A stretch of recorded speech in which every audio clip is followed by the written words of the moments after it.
Olá, eu sou o Matheus Lenz e seja bem-vindo à quarta temporada do Fala Preto Podcast. É com imenso prazer que eu volto aqui mais um ano para concretizar esse projeto que é o meu xodó. Espero que aproveite e absorva cada entrevista, porque isso aqui foi feito para você, de preto para preto. Antes de começar, eu quero pedir para você seguir o podcast nas redes sociais, é super importante para o nosso crescimento. O Instagram é @FalaPretoPodcast e o X, o eterno Twitter, é @FalaPretoPDcast. É a palavra podcast sem o O. Segue lá e acompanhe todas as novidades. Agora sim, vamos conhecer a primeira convidada. A primeira convidada da quarta temporada do Fala Preto Podcast é pedagoga, ativista do movimento negro, professora e também escritora. Em 2023, lançou seu primeiro e-book, intitulado Racismos, que tem como ideia aproximar o leitor de maneira direta com o conteúdo racial e, através disso, trazer mudanças no cotidiano, na escola, já que estamos falando de uma professora, e em toda a sociedade. O nome dela é Tharry Cristina. Tharry, seja muito bem-vinda ao Fala Preto Podcast. É uma honra te receber nesse espaço. Eu fiz uma breve apresentação sobre você, mas nada melhor do que ouvir isso de você mesmo. Então, por favor, se apresente para os ouvintes do podcast. Oi, Matheus, eu que agradeço. Fala Preto, né? Me convidando para estar aqui nesse momento, tá trocando essa ideia com você. Quem é Tharry, Matheus? Eu costumo dizer que eu sou o que nós somos. Eu sou uma mulher negra, né? Desde sempre ativista do movimento social. Me chamo Tharry Cristina Santos Pereira e estou aqui desde sempre lutando e entendendo melhor essa nossa sociedade estruturada no racismo para poder combatê-lo. Eu sou essa mulher de 57 anos, né, que viveu a vida toda nesse combate. Gente, Tharry é uma pessoa que eu admiro muito. Eu conheci quando eu entrei no pré-vestibular Steve Biko em 2018 e foi paixão à primeira vista, né? A força com que ela transmite nas palavras me ganhou instantaneamente. E aí eu quero saber de você, até mesmo para entender um pouco da sua base. Quem era Tharry Cristina na infância, né? Onde nasceu, onde foi criada, qual era o meio de diversão, o meio de estudo? Conta pra gente um pouquinho.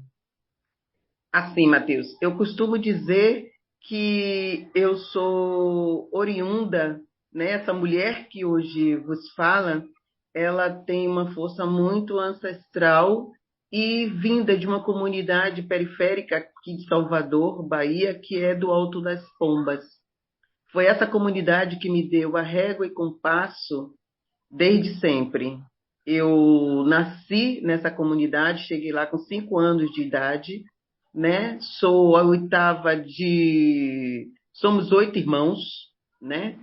5 mulheres e 3 homens, aonde tive, eu diria que o universo ele foi muito bom comigo, porque eu nasci numa família e cresci numa família aonde as questões da desigualdade social sempre foram discussões.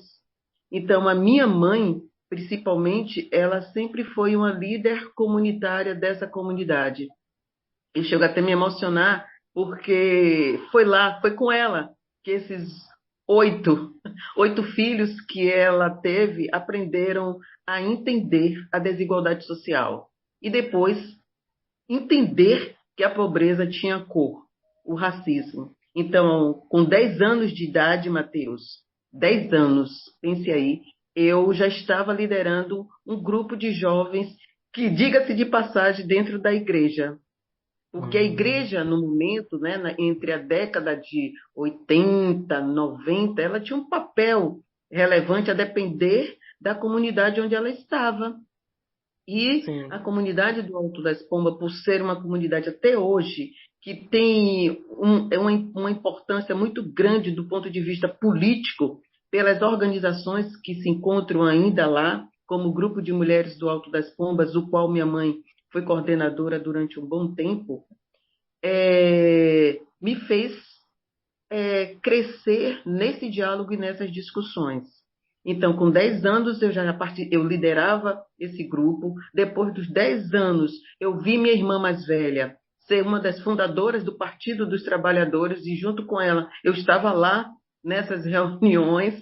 Depois desse entendimento do social, eu ouço uma palestra muito importante da nossa saudosa Luísa Bairros e de Valdecir Nascimento, aonde eu começo a entender que eu não sou simplesmente uma mulher. Eu sou uma mulher, mas que eu também tenho uma cor, uma mulher negra. E por ser uma mulher negra, como a sociedade ela me atinge de diferentes formas. E nessas diferenças, a gente vem entender que o nosso bairro não tinha água potável, não tinha saneamento básico, não tinha escola comunitária. Por quê? Porque ele se constitui até hoje um bairro preto, onde a maioria são negras, né? Então, a partir disso, Matheus, eu começo a me enxergar, né, nessas múltiplas identidades.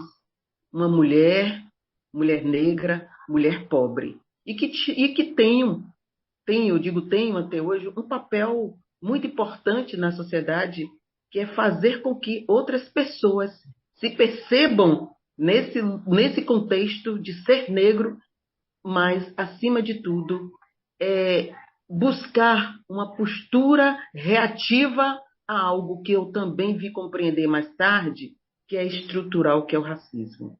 Então, Tahri é essa menina, essa mulher que eu digo hoje, uma menina, porque está sempre em mim essa jovem de 10 anos, uma adolescente, porque está sempre em mim eu lidar com a juventude que eu amo tanto e preciso entender cada vez mais esse jovem. E a mulher, porque hoje eu sou mãe, né? Mãe de uma garota linda, de Dandara, de 25 anos, e também sou esposa. Então, isso me faz nas várias identidades, né? Sou filha, sou irmã, então eu sou essa Tahri, sabe? Oriunda de várias mãos, principalmente da comunidade do Alto das Pombas, das mulheres guerreiras, desse grupo de mulheres, porque foi lá que eu ouvi as primeiras discussões para me entender enquanto mulher, Matheus. E não tenha dúvidas da sua influência, sabe? Porque eu sou fruto disso. De coração, sou fruto disso. O que eu mais gosto de escutar nessas questões, de entender um pouco da ancestralidade das pessoas, é que a gente vê que nada é em vão, né? Tudo é passado, tudo tem Uhum, uma base. E que bom que isso vai se perpassando, né? E de forma consciente.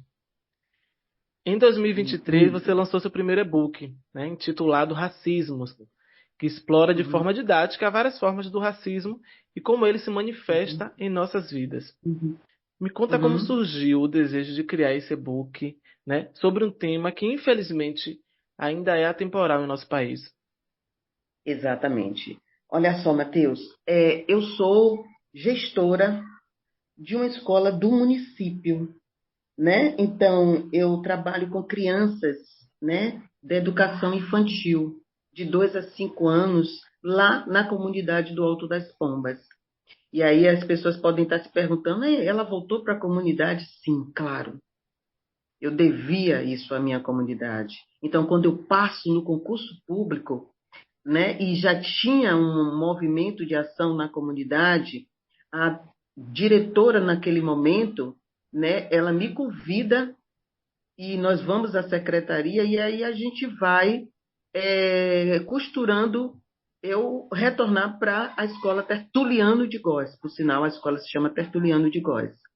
E aí eu fico lá, mas claro que estrategicamente também eu fazer o concurso da prefeitura era algo que eu já tinha em mente e que minha irmã mais velha, no momento, ela atuava ao lado da outra escola do município, que era a escola do fundamental, e que ela virou para mim e me disse: Olha, porque minha formação é de pedagogia, eu sou pedagoga. Olha, já está na hora, você já aprendeu tudo do mundo privado, das escolas particulares, porque essa era a minha intenção, eu aprender o que o melhor os brancos faziam para eu devolver para a minha comunidade também o melhor no campo da educação. E assim eu fiz, Matheus. Fiquei um bom tempo dentro do espaço particular e depois fui chamada, né, primeiro pela minha irmã e acredito pelo universo. Está na hora de você sair e devolver à comunidade preta o que você aprendeu.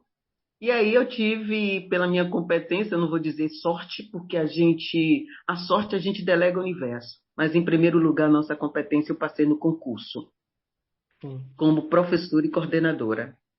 Exonerei como professora, porque sempre gostei do ato de coordenar, de pensar com pessoas e formar pessoas. E entrei na escola como coordenadora.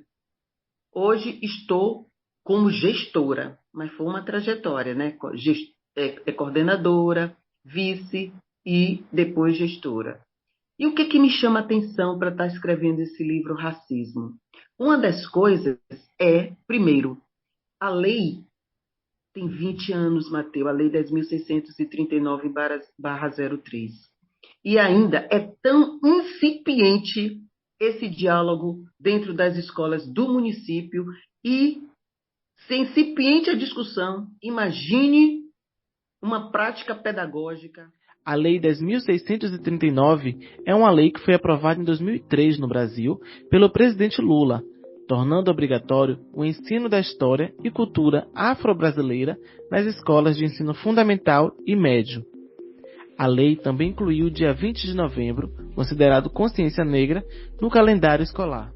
É muito, muito difícil. Eu acho que você conta de dedo as escolas que fazem um trabalho realmente sistematizado. E quando eu falo trabalho sistematizado, não é só a escola pensar na semana do 20 de novembro. Avançamos na semana do folclore e disse só botar lá, não tenho nada com os meninos jogando capoeira e as baianas sem o significado da importância dessas duas categorias, do jogo da capoeira e das baianas, né?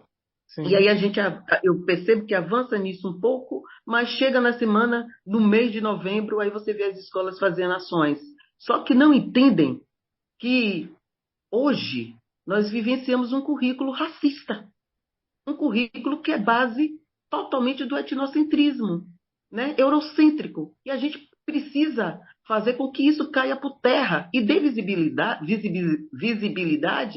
a outros atores sociais, que é o negro e o indígena.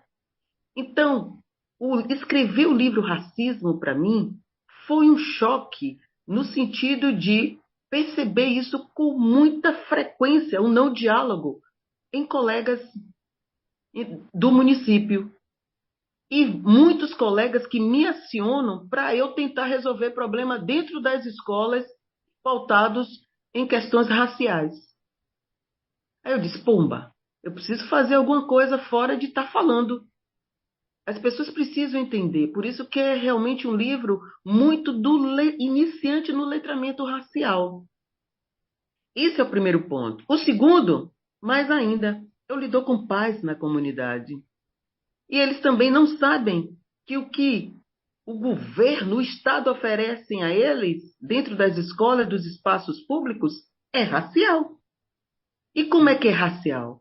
Quando eles sabotam professores, quando eles sabotam materiais didáticos, quando eles sabotam o próprio currículo pautado na educação eurocêntrica. E aí eu teria aqui vários pontos para estar falando desses estados racistas. E, sobretudo, quando eles têm também e mantêm uma relação hierarquizada, verticalizada e colonizadora, né? Com professores, com quem fazem parte dessa rede. Então, isso me provocou não só falar, mas escrever. E também o terceiro ponto que eu acho que é mais importante para mim, Matheus, é que me devolve algo que o racismo nos tira, que é o direito de escrever. E Sim. para mim, enquanto mulher negra, Matheus, eu sempre tive problemas da escrita, mas não era porque eu não sei escrever, era porque um professor branco dizia que eu não escrevia.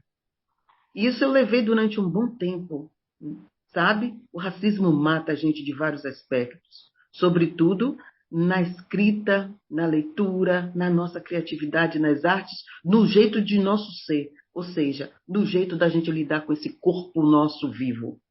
E aí eu me ousei, provocada realmente muito, né, por essas questões e tendo o apoio, né, do meu companheiro e de Dandara, minha filha, nas correções dela, principalmente na escrita, e ele dizendo também está na hora, chegou a hora de você botar isso no papel, essas inquietações, e aí saiu o racismo, Matheus. E digo que não vai ficar só nele não, viu, amor? Que bom, e é super importante não ficar só nele, porque sempre que eu te escuto falar é uma coisa, é muito potente, eu fico encantado, e eu tenho que ressaltar sempre isso, porque toca em pontos, sabe? Essa questão que você falou de que o racismo mata a gente, principalmente na questão da escrita, na leitura, eu sinto isso também, sabe? E hoje tá me formando em jornalismo também, para mim, é uma forma de resistir, sabe? É de relembrar aqueles momentos em que eu não me achava bom o suficiente na escrita, na fala, e hoje tá trabalhando com a escrita, tá trabalhando com a fala. Então, quando você fala isso, é muito importante e assim, muita gente tem que escutar isso, sabe? Muita gente, principalmente as pessoas das escolas públicas, sabe? Que é ali onde está o futuro. Inclusive, é um desejo meu, nessa temporada do podcast, fazer toda a divulgação focada nas escolas, entendeu? Porque às vezes a gente puxa muito a divulgação para as pessoas que, querendo ou não, têm mais acesso, sabe? Mas tem uma Isso, população dentro das escolas que é o futuro do país, sabe? Que está sendo boicotada pelo Estado, boicotada de várias formas. E essa questão da exatamente. escrita, da leitura, é de fato uma coisa muito séria que pega muita gente. Então, super importante essa sua fala.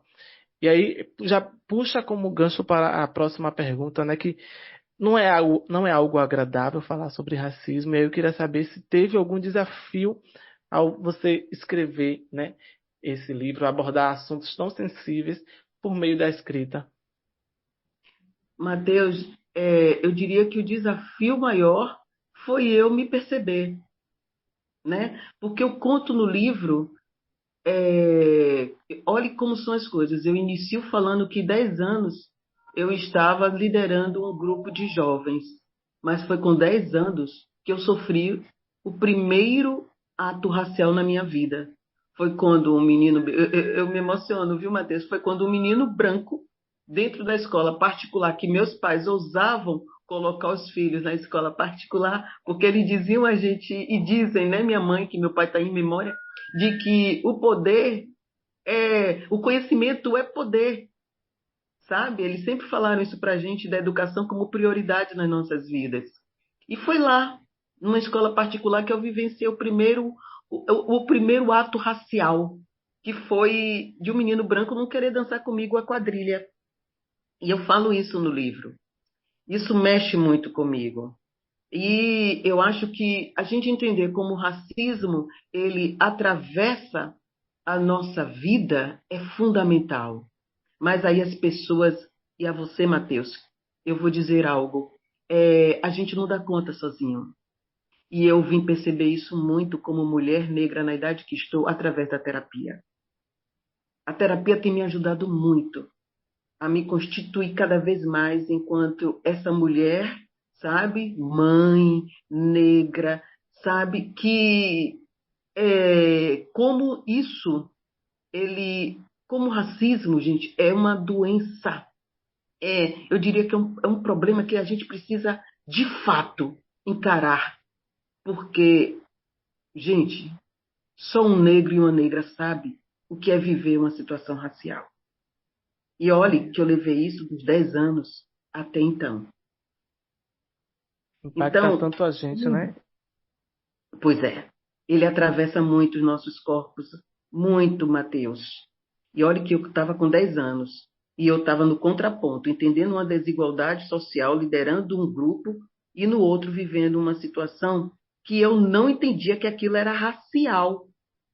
Sabe, Mateus, o que aconteceu? Quando esse menino me deixa sozinha na fila para eu tentar dançar, eu só lembro que eu acordei no colo de minha mãe, ela me abraçando, enxugando minhas lágrimas. Porque é como se eu tivesse, num momento, sabe, uma parada. e desmaiasse. Sim. Mas ela também, naquele momento, mesmo ela já na luta, né, na luta comunitária, na comunidade, em outros espaços, ela também não entendia que aquilo era racial. Foi com o tempo, e hoje eu falo no livro, que eu vim entender que o que eu vivi foi um racismo dentro das escolas.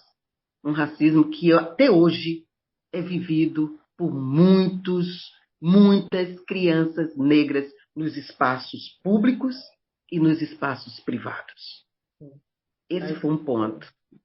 a escola, a faculdade é um dos pontos onde a gente percebe, né, de forma Mas, mais abrasiva, assim, o que é o racismo, o que é o privilégio, né, do outro. uhum, Eu também senti muito isso na faculdade. Foi na faculdade onde eu senti de forma aberta o que era racismo, os privilégios, né, o quanto isso nos impacta. Mas, enfim, quais os principais pontos que você espera que os leitores compreendam e reflitam após ler o seu livro? quando eu penso muito na escrita desse e-book, é para atingir, Mateus, principalmente essas pessoas que eu ia dizer, elas sentem o racismo nas suas vidas, como os pais das crianças das escolas públicas, mas elas não nomeiam as situações vivenciadas como racismo, porque elas não têm muitas vezes essa leitura. Entende? Elas Sim, sentem, percebem, mas não nomeiam. Mas é importante a gente começar a nomear o racismo. Porque quando a gente nomeia ele, a gente detecta ele nas nossas vidas e, acima de tudo, a gente observa quem está cometendo o ato racial, como o Estado. O Estado é totalmente racista, como eu falei anteriormente. Então, nesse livro Racismo, nesse e-book que eu faço, então, e lá tem como ele se manifesta, aí eu vou dizendo de uma forma bastante clara que eu vou até corrigir, bastante escura, não clara, bastante escura, porque é do nosso olhar, né? E esse sim, escuro é do positivo, como a exato. gente tem que estar pensando. É, eles têm que observar de que quando eles entram no shopping, eles são seguidos, isso é um ato racial. Quando a polícia entra nos bairros periféricos de uma forma e nos bairros nobres de outra, isso é o racismo institucionalizado, entende? Então, eu vou dando vários exemplos para as pessoas entenderem de como se manifesta, mas também como combatê-lo, que é denunciando, que é falando, não é mais se calando. E eu digo isso muito claro no livro. Por favor, não se calem, O porque que é o o mais calar importante, né? é adoecedor e que é o mais importante, exatamente. Não se calem. Por mais que a sociedade, por mais que ainda vai julgar o ato racial, diga que é uma injúria, que tente menosprezar alguma coisa, mas o importante é não se calar, porque é adoecedor para quem sofre o racismo. E a gente Exatamente. precisa. Então, espero muito que as pessoas que tenham acesso ao racismo, ao e-book Racismos, ela comece a perceber como é que ele se manifesta, sobretudo no espaço das escolas, né? Que quando a gente não toca numa criança negra porque ela está de contregum ou ela foi vestida de branco para a escola. Ou quando a gente não toca a criança porque ela está de cabelo black e acha que o cabelo tem que estar preso. Ou quando a gente faz fila numa escola pela cor da pele, da mais branca à escura. Pense, Matheus, que isso ainda acontece, é coisa, é sério, sabe? Sim. Você fazer uma fila pela cor da pele, do mais branco ao último, que é o mais retinto. Pense aí. Isso Sim. acontece dentro das escolas públicas e também no século XXI.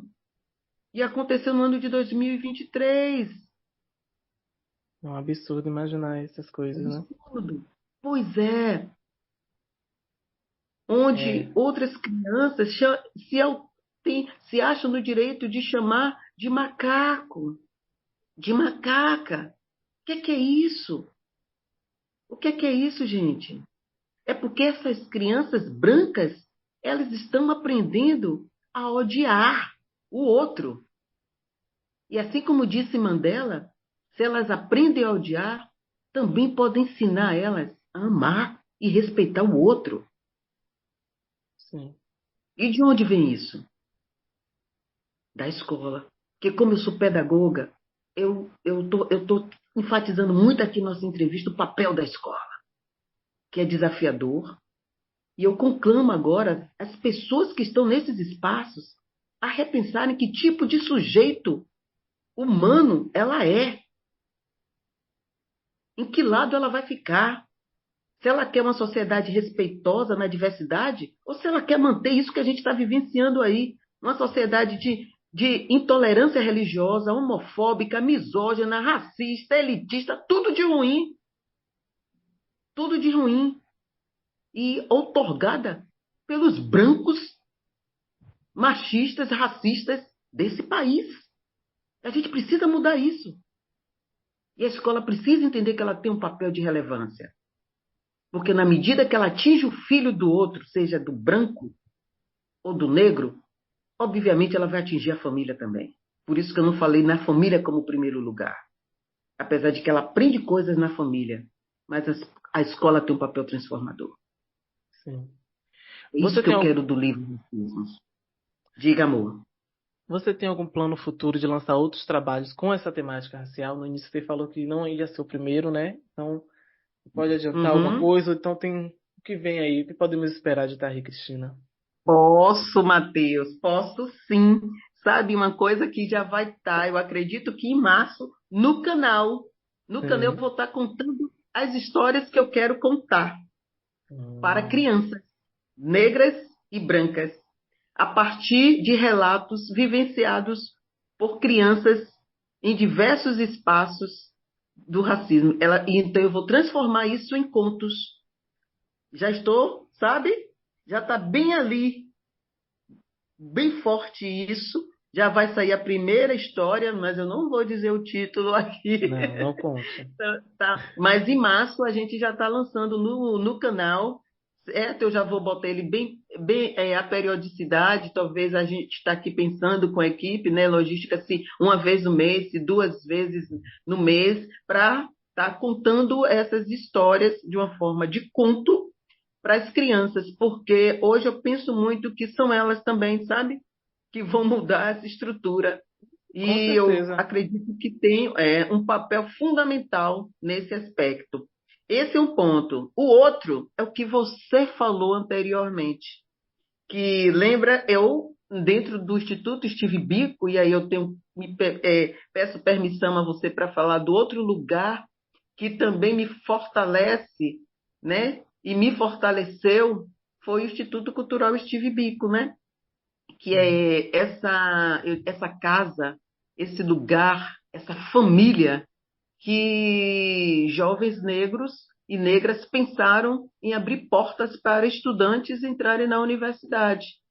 E eu lá, como diretora pedagógica e também professora de cidadania, eu digo cidadania e consciência negra, eu não consigo conceituá-la como uma disciplina, mas eu aprendo com vocês, jovens que passaram por lá e já me disseram que é uma filosofia de vida, Eu sempre ouvia isso dos jovens, é uma filosofia de vida, estar ouvindo a senhora, assim como todos os outros professores da equipe do Instituto, em falar cidadania, em cidadania e consciência negra. Mas não é simplesmente só falar de cidadania, é devolver a vocês, jovens, e a gente, o protagonismo negro, Com né? certeza. Não ficar só embasado nas histórias de que fomos escravizados, não, mas que nós constituímos essa sociedade, nós construímos essas sociedades e temos histórias para contar em todas as esferas do conhecimento, sobretudo na ciência. Então, como professora dessa disciplina, me move muito eu falar de dois lugares, como ela também me modifica e como ela me modificou, e como ela modifica um jovem que é oriundo dessa toda trajetória racial, de estar na comunidade preta, de viver o racismo dentro da escola, e quando chega lá no instituto, se depara com, ó, você pode, mas não pode sozinho, pode na coletividade e vamos agir. Então, isso tem mexido muito comigo em como eu vou começar a escrever isso, como pensar, né, como é atingir essa, vou ter que dizer, esse módulo, essa filosofia, cidadania e consciência negra no jovem que passa pela Bico.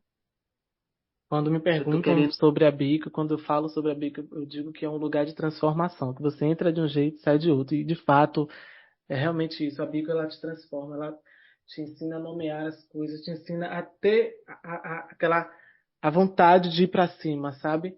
Não só na questão do estudo, mas com todas as armas que a gente pode, né? Principalmente com a educação, principalmente com o letramento racial. Então, é super importante saber adaptar também essa matéria para as crianças. As crianças são o futuro do país, sabe? Então, realmente precisamos trabalhar para mudar isso, né? É super isso. importante. Exatamente. E não tem coisa melhor, Matheus, do que com as crianças, porque eu vejo isso lá na escola, né? Que é bom falar agora do terceiro espaço. Falei da comunidade, da BIC, e agora o terceiro espaço como gestora de uma escola do município e que trabalha e que se ousa cada vez mais a estar trabalhando com um currículo decolonial e antirracista, com crianças de 2 a 5 anos. Nós terminamos agora um projeto com as crianças de 2 anos, raízes indígenas, amor. Pense que coisa linda, Sim. maravilhosa foi trabalhar com essas crianças de 2 anos sobre isso. E assim vai, né? Com as crianças de 5, de 2, de 3, de 4 e de 5, com projetos pautados em uma educação antirracista. E a gente pode fazer. O que elas têm me dito durante esse período que eu estou lá na escola, que é de 2006 até então, né? E como eu disse, eu já passei por vários lugares nessa escola, como coordenadora, vice e hoje como gestora, e não poderia ser diferente. Eu, com todo esse arcabouço de movimento e, acima de tudo, de compreender enquanto sujeito de mudança e de transformação dessa sociedade, não poderia não permitir, né, e nem deixar e não fazer as professoras repensarem as suas posturas enquanto seres humanos e educadoras nesse espaço. Então, eu fico muito feliz com elas quando elas compreendem esse lugar das brancas, do lugar de privilégio, das negras, do fortalecimento da construção da identidade e também das outras pessoas, né, das auxiliares de desenvolvimento e de educação infantil, que são pessoas que trabalham com as professoras na sala de aula, dessa compreensão desse lugar também que elas estão enquanto mulheres e homens negros. Então, na escola, a gente procura fazer uma formação onde engloba todo mundo, do porteiro a mim, né, enquanto gestora. Todo mundo participa, todo mundo tem que compreender que sociedade é essa, que lugar é esse meu nesse espaço dessa sociedade, e assim a gente vai construindo um currículo decolonial, um currículo antirracista e que atinge aos pais Sim. e atinge os pais. Mais uma vez eu quero agradecer a sua participação nesse espaço de coração. É uma honra te conhecer um pouco mais, te ouvir um pouco mais através dessa entrevista. Meu máximo respeito e admiração a você. Eu nunca vou me cansar de falar isso. Eu agora quero que você deixe suas redes sociais para quem quiser te acompanhar e conhecer um pouco do seu trabalho e adquirir o livro, que é importante. Pois bem, amor, o Instagram, me acompanhe no Instagram, porque eu gosto de postar lá os espaços meus de atuação, né? Eu utilizo o meu Instagram para isso, para estar colocando lá espaços onde eu estou de atuação, e lá tem a legenda onde as pessoas possam estar dando uma lida, né, do que eu tenho feito. Então, o Instagram é @tarricristina, o canal no YouTube, basta colocar canal Tarri Cristina. E o e-book está lá na bio, logo do meu perfil no Instagram. A senhora, clica lá na bio que consegue, né, adquirir o livro Racismos. E eu queria, assim, tá finalizando dizendo que, Mateus, é, são vários encontros que a gente tem de espírito, que eu aprendi isso também lendo alguns livros, né, pautados no conhecimento africano. E queria te dizer agora, né, te chamar até de meu filho, de Hum. que foi um encontro de espíritos que nós tivemos, eu e você. E é esses espíritos que nos trazem aqui agora. É você nesse lugar, me entrevistando, e eu muito orgulhosa de saber que você está fazendo a história e mudando. A sua Hum. força é a minha força. Você está hoje se formando em jornalismo, representa vários jovens que essa sociedade não deixou, não permitiu que eles fossem aquilo que eles desejaram. Muitos foram mortos pela polícia sem ao menos dar o último respiro que eles gostariam de dar. Então eu quero te dizer que esse dia de hoje, esse sol que está aí fora, essa luz que está aí iluminando a gente, te ilumine. Quero estar na sua formatura, você que esqueça de mim, porque Não, não vou senão não. eu vou brigar contigo. E siga na luz, siga na paz, que o Fala Preto seja um caminho da comunicação para várias outras pessoas e como exemplo para muitos outros jovens como você. Ah, eu que Eu que te agradeço. agradeço. De coração mesmo. Enfim, né? Não entendo nem o que falar mais. Gente, nesse momento eu já estava me acabando de chorar. Passou um filme pela minha mente da primeira vez que eu vi Tari na aula de consciência negra e cidadania na Bico. Eu lembro como se fosse ontem.